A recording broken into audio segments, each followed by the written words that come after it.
The Ezra's Hashem, today's daf is Masechta Shavuos Daf Yud Aleph, number 11. And we're going to start from Daf Yud Amud Beis, okay?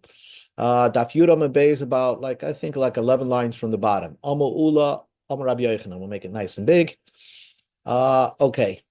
So Amar Ula, Amar Rabbi Yochanan. Like all Gemaras that we learned, this Gemara really doesn't have anything to do with what we're discussing. However, because the Gemara is going to say a statement and then bring a kasha from our Mishnah, so we're going to go through another topic and then circle back to our Mishnah. So the Gemara says like this: there's two things that you need to know, and that is that there are two types of kedushas in the Beis Hamikdash. One type of kedusha is called kedushas damim, the kedusha of money. In other words, if I donate, let's say, a hammer or a screwdriver to the Beis Hamikdash, that's called, it has kedusha to it, but it's called a kedusha of the money to the hammer. And kedushas damim is easy because kedushas damim, if Bezdin wants to, if the Beis Hamikdash, if the treasury wants to sell that hammer or a screwdriver, they could sell it. And once they sell it, the hammer loses its kedusha, and the money takes its place. That's easy. The other thing is that, let's say there's something called kedushas haguf, where the body itself is holy. In other words, this thing that you made holy was meant to be brought onto the mizbeach. And that, for example, is, let's say you have a sheep, you dedicate it as a carbon oiler. You said, this sheep are going to bring a carbon oiler. You can't just redeem it, because that has a kedushas haguf. The body itself is holy. So how are you going to redeem the sheep? So the only way you can redeem the sheep is when it gets a blemish. If it gets a handicap, it broke its foot, then you could redeem the sheep and onto money and buy yourself another sheep. So you get it. There's two differences: kedushas damim and kedushas gof. Now everything's smooth. Amar Ula, Amar Rabbi Yochanan. Ula said in the name of Rabbi Yochanan, in the Beis Hamikdash, they had a room where they set aside sheep to be brought as a carbon tamid. At any given time, there was always 6 sheep in that room. So let's say the last day of the year, let's say in the Beis Hamikdash, last day of the year is the last day of Adar, right? So then they would bring the 2 sheep for the carbon tamid shashachar, tamid shabein arabayim. The rest of the sheep that are remainder in the room cannot be brought onto the mizbeach the following day, because the new karbonas have to be brought from new monies, the new machzas shekel that you gave in Adar for the Beis Hamikdash to buy new animals come Rosh Chodesh Nisan. So, but this animals that were in the pen, so to speak, of the prior year, and therefore it cannot be brought onto the Mizbeach. So you have 4 sheep that were left over. To me, them, let's say 4 sheep that were dedicated to be a carbon tamid, that it was not needed for the Beis Hamikdash, and it means it's left over from last year, and you can't bring it this year because they're last year's animals. So what do you do with them? So even before it becomes even before it gets a blemish, niftin tamimim, they get redeemed while they're still complete. Now this is a big chiddush, because our first understanding is that these animals have a kedushas haguf, and a kedushas haguf cannot be redeemed without any blemish. And here the Rabbi Yochanan said that you niftin tamimim, you transfer their kedusha onto money, and that's it. You don't have to wait till they get a mum. So Yosef Rabba v'Kamala Hashmaitza. Rabba said over this teaching of Rabbi Yochanan that if you have extra tamidim from last year and you can't use it for this year, you just redeem it on money. You just redeem it. What do you do with the money? I guess with the money is last year's money, so it has redeemed of last year's money. Then you could bring, you could do other things with it. You could bring it for kayitz hamizbeach and things like that. But you can't bring it. You can't use that money to buy tamidim, because it's still considered last year's money. But you redeem it. So Rabbah said this teaching that you could redeem these animals without it having a blemish on it. Amalei Rav Chizda. So Rav Chizda said to Rabbah, "Man sayich lach, who's going to listen to you? Ul Rabbi Yochanan Rabbah and your Rabbi Yochanan, your Rebbe." The basic question is the kedusha behem lehechen olcha. Without a mum, where's this kedusha going? How could you be paid to some without a mum? An animal that it's kedusha saguf, you cannot be redeem it without it getting a blemish. That was his question. Amalei, so Rabbah answered, At like Tizbra, Deloy Amrin and Kedusha Behem Leich Nalcha. You don't agree with me that you somehow the Kedusha can disappear? I mean, we find that in another Mishnah that seems to say that the Kedusha that's could disappear. You could transfer the Kedusha even without a mum. For example, what's now we learned in the Mishnah, Moisar HaKetairis. Let's say you have extra Ketairis incense. The manufacturer in the base of Migdash made extra Ketairis, and they had a surplus at the end of the year. Now, each year they had to make a new batch. So, what did they do with that extra surplus? So they wanted to use it. So first of all, they made in a certain way they made the kedusha of that ketairis disappear. How do you make the kedusha disappear? Mafrishim mimena schar umnim. First, you take money from the Beis Hamikdash treasury. You take, let's say, coins.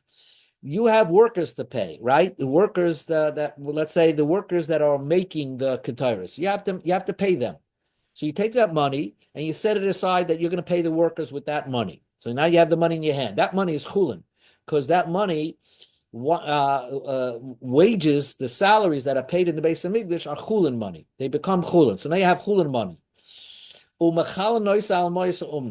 Then you transfer the kedusha of the ketairis, that left over, the surplus ketairis, onto that money, and the noisen oisel umnim, and then you give the ketairis to the umnim. Instead of giving them money as payment, you give the ketairis as payment, because now the ketairis becomes unholy, because their kedusha was transferred onto money, and you're giving the ketairis now to the umnim, bischarim, in their wages. Now they don't want ketairis. What are they going to go? How are they going to use the ketairis as their wages? What could you do with that? So the new monies from the Trumas Alishka will buy off the ketairis that's in the hands of these workers. So basically, with this magic, they turned the ketairis into chulin, used it as wages for the workers who made the ketairis, and then they had the new lishka buy that ketairis. But now in the hands of the workers, it's chulin ketairis. They took new monies, bought that ketairis from the hands of the workers, and now that ketairis has kedusha to it, and it's the New Year's kedusha, and they can buy it. So one of the steps that had to be done, and they did it this way in order not to, try to sell it in the open market. They did it in a fancy way to get the kedusha off the ketairis and put a brand new kedusha on the ketairis. And part of that process was that the ketairis gets transferred onto money.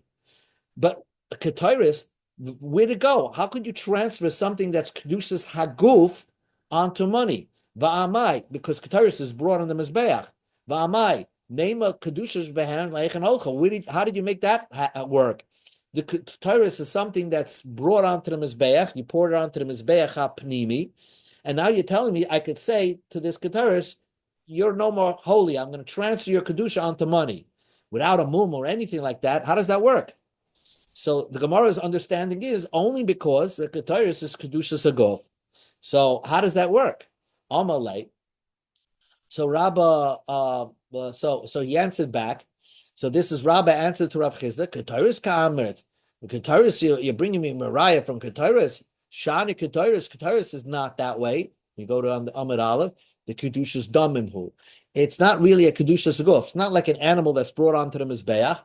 it's a Kedusha's Damim, it has a lower form of Kedusha. And as I explained, like the hammer and the screwdriver, it's a lower form of Kedusha, and therefore it can be transferred easily onto Modern.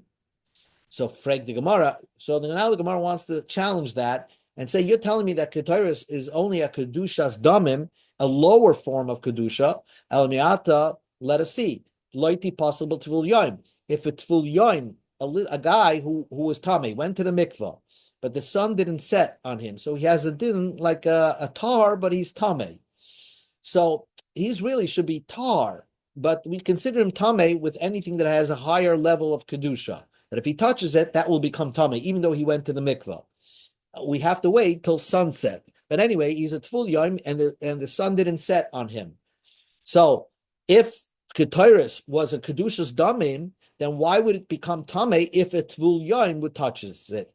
Alama Tanya, why does the Brisa say, Nesaner b'machteshes, as soon as you start putting the Keteris into a grinder, Nifselis b'Tful Yom, it becomes puzzle via Tfil Yom, at Tfil Yom. But if it's Kedushas Damim, it should not become puzzle. It should not become Tameh. So why does the Brisa say that it is become Tameh? Are you going to say, call Kedushas Damim possible with Tfil Yom? It doesn't matter. Maybe a Tfil Yom could even mitame something that has Kedushas Damim. That's not true. But now we learned in the Mishnah, a mincha, a guy who's bringing like flour from his house and dedicated for a mincha, it has the din of kedusha, and if you're not going to use it, and you could be you have meila on it if you violate its kedusha. Kachu bekli. Let's say you turn the flour and put it into a keli in the base of migdash, so now it becomes kedusha saguf. Hochsheru lepasul b'tviyim. Now it can become dedicated, that it can become pasul via Tvil Yom, Mechusa Kippurim Velina. And actually, it can't stay overnight. You have to do something with it. So we see that only after it comes into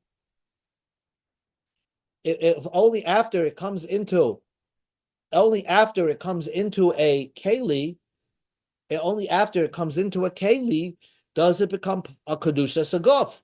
Kachu b'kli, only if it comes kachush with a keli, it becomes kedushas guf.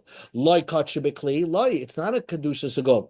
So therefore, we say that it's really we're going back to this this premise. You're telling me that Tyrus is kedushas damim, then it shouldn't become possible with a tvul yom. You're going to tell me that every Kedushas Damim could become puzzle with a Tvul Yom? That's not true. We just proved that it has to become Kitsha B'Kli to become a Kedushas Guf, and only then it becomes puzzle with Tvul Yom. Prior to that, it's not a puzzle with a Tvul Yom. So therefore, it must be that Ketoiris, right away when you make it, it becomes like a Kedushas Guf, the higher form of Kedusha. So that's what the Gemara is trying to prove. So the Gemara says, even that doesn't make sense. Elamai, you want to say Kedusha Sagufi. You're going to tell me that it's a Kedusha Saguf. A Keteris has a higher form of Kedusha. Elamiata, Pasel Belina. Let it become disqualified for staying overnight. Once you make the Keteris, you can keep it in storage. And if it's Kedusha Saguf, there's something called tipasa belina. Overnight, it cannot stay overnight without you doing something with it. Alama Tanan, why did we learn in the Mishnah, the main word here is ketoris, once it becomes kadosh, there's a din mi'ila on it. Only after possible to only after you put it into a little kli that you're gonna use it, right, to as part of the service. Only then it becomes possible with lina overnight. So kotcha and only after it becomes kotcha b'kli, loy kotcha b'kli loy.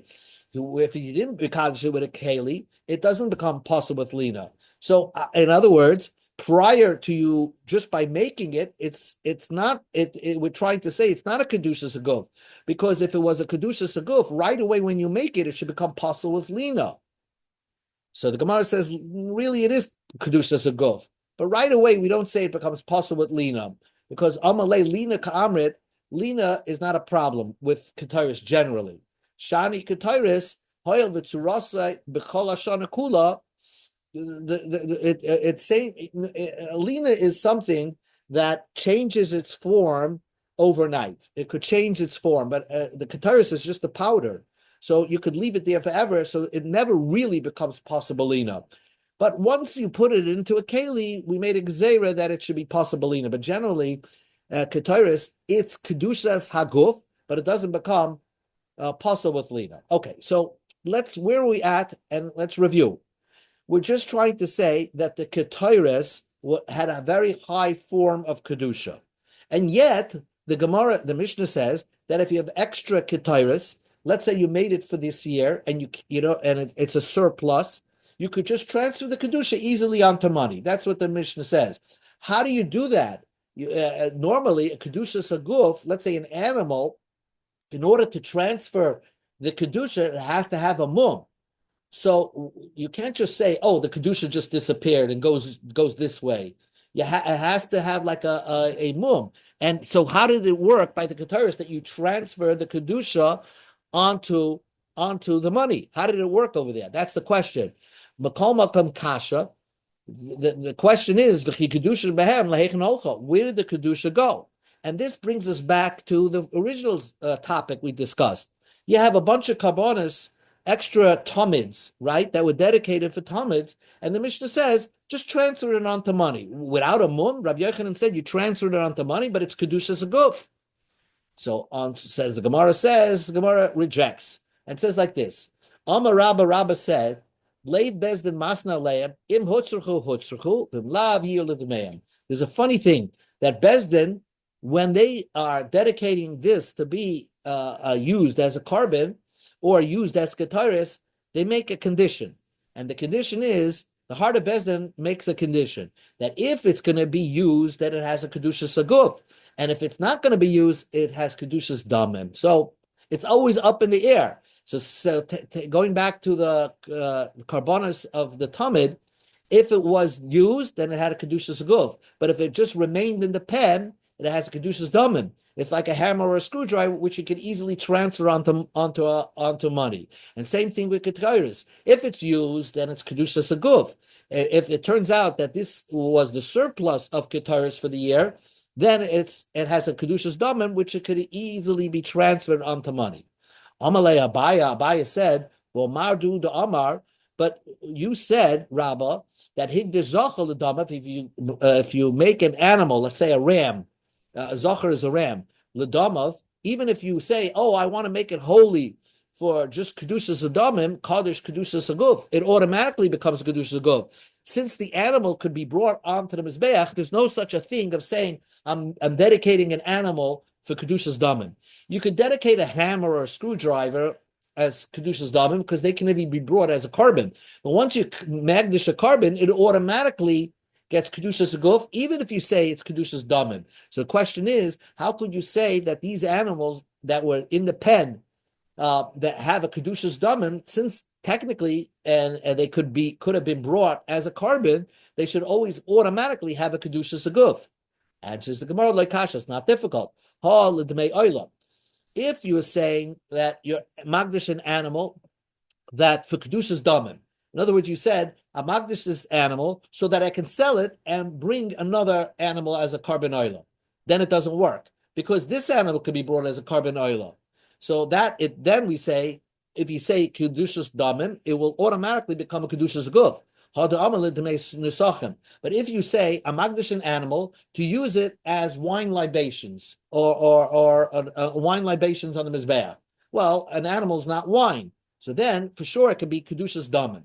So we're trying to say that these animals, by the carbon tomids, the extra carbon tomids, or the extra ketairis, since if they're not used on the mizbeach, if they're not used on the mizbeach, they're used for other things. The ketairis was used. You sold the ketairis and used it for plating in the kodesh kadashim. You used it for building material. So it itself is the ketairis, the powder itself cannot be used for building material. So automatically it retains its kedushas damim. Oh, Eisvei. So again, we're back. We're saying that the Leiv Bezdin Masna Lamb. Bezdin can make a t'nai that if you need something, then it's Kedushas Aguf. If you don't need it, it becomes Kedushas Daman. So Eisvei Abai asked the question. We learned in the Brisa, Par V'sar Shem Yom Kippurim, the par and the goat of Yom Kippur, She'avdu, that got lost. The Hifresh Acherim Tachteim. And they brought another one instead of the par V'sar that was first dedicated. And then they found it. We go to Amid Beis.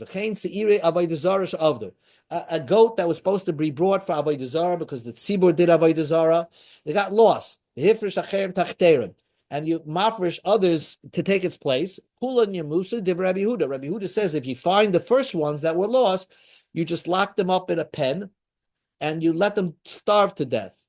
The original ones. Why? Because it's a halacha l'maishim sinai. Chatas shmeisa ba'aleha.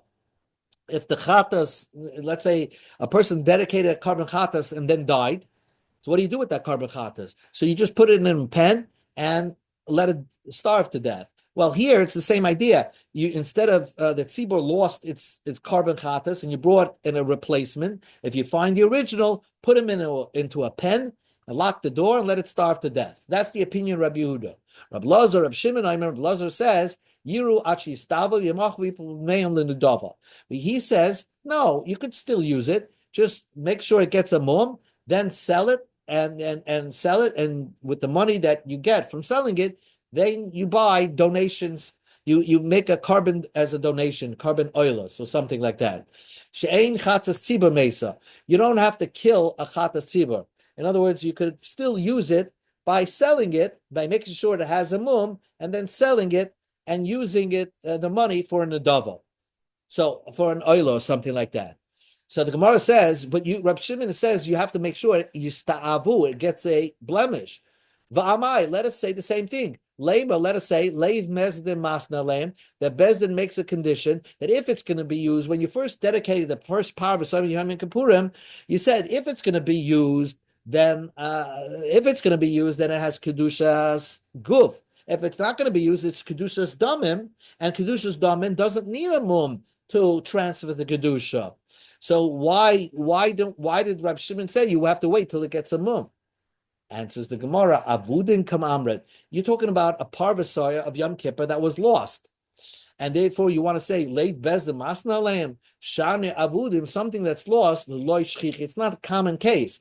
So it's not common. So when they set aside this par and this sa'ir for Yom Kippur, they only set aside, the Bezdin said, it's only going to be Kedushas Agov.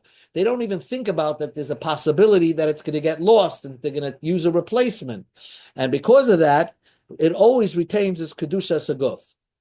Says the Gemara, Hare para de loishchicha. Para duma it comes once in every a long time. They only made 7 of them since the beginning of time. Otanya, we learned in the Brisa, para niftis are called psul shaba. A para, right away you can redeem it on any psul that it has. You find something wrong with it, you just transfer the kedusha. Mesa, if it let's say died before you brought it, right? Mesa, if it died before you brought it. The din is, hold on, I'm losing my pen. Where did I put? Mesa, if it died, Mesa, if it died, tipadeh, then you redeem it. If it just died, you can redeem it. Just the dead carcass, you put it onto money. Nishchata, if you shechted in the wrong place, tipadeh, you could, the paraduma was shechted on Harabayas, but let's say you shechted it on somewhere else, a hard sofim. So then you just redeem it and buy a new paraduma. If you find another nicer paraduma, you redeem it. Now, shachta gabe amarachta, but if you already slaughtered it on Har Zeisim, ready to burn it, right next to it, you burn it. Remember, you burned the paraduma. Ein lepediyai lamas, then you cannot redeem it anymore. So we see that the question is, how could it be that mesa tipadeh, you could redeem it, or if you find something nicer, you can just redeem it. But it's a paraduma without a mum. how are you going to redeem a paraduma without a mum? If you find, let's say, you have a paraduma, and then you say, oh, by the way, someone has a nicer paraduma, let's just redeem this one. How? How are you going to do that without a mum? And you can't say leg bezdin masna leim, that if they didn't need it, then it becomes kedushas damim, because paraduma is not so shchiach. And says the Gemara, your assumption is wrong. Paraduma is never para kache haguf. It's always kache damim. Shane para kache bedek habayisi. Paraduma is always like a kache bedek habayis. It's not a kedusha saguf. First of all, it's not even brought into the base of Migdash. It's brought in Har Zesim.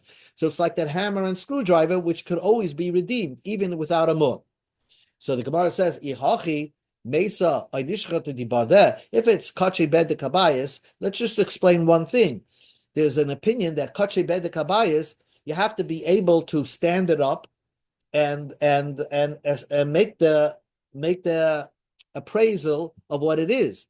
But how could, when you tell me that the paraduma died or got slaughtered, you could still redeem it? You have to, in order to redeem something of kache aguf, kache bedek habayis, you have to be able to stand it up and do an appraisal. And once it's dead and slaughtered, you can't stand it up and appraise it.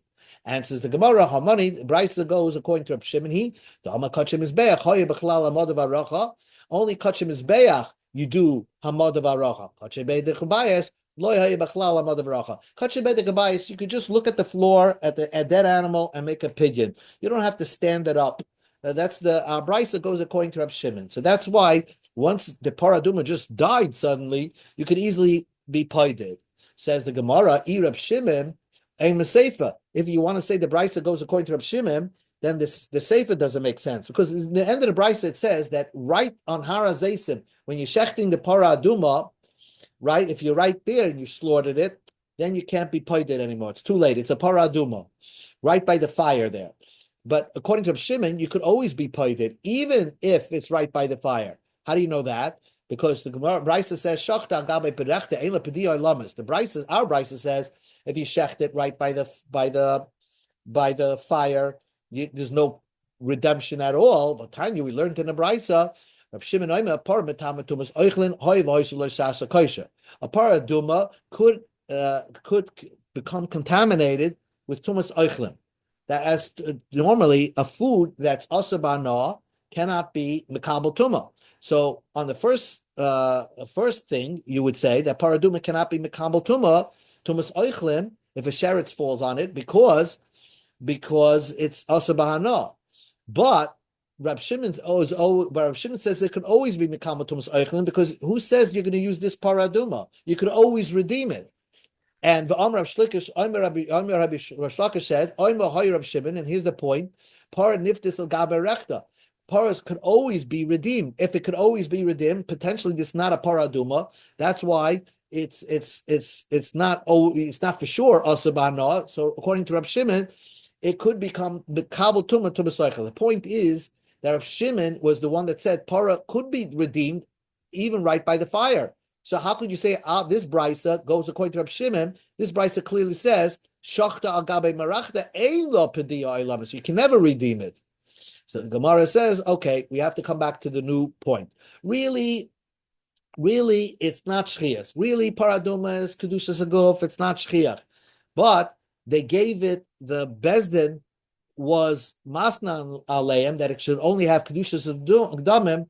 Shana para however the yakar. It's very, very expensive, and therefore they wanted, if it died or something like that, they didn't want to lose the money. Suppose the animal, suppose you found something that's nicer than it. So what are you going to do with it? Throw out the animal that you have and just use the other paraduma?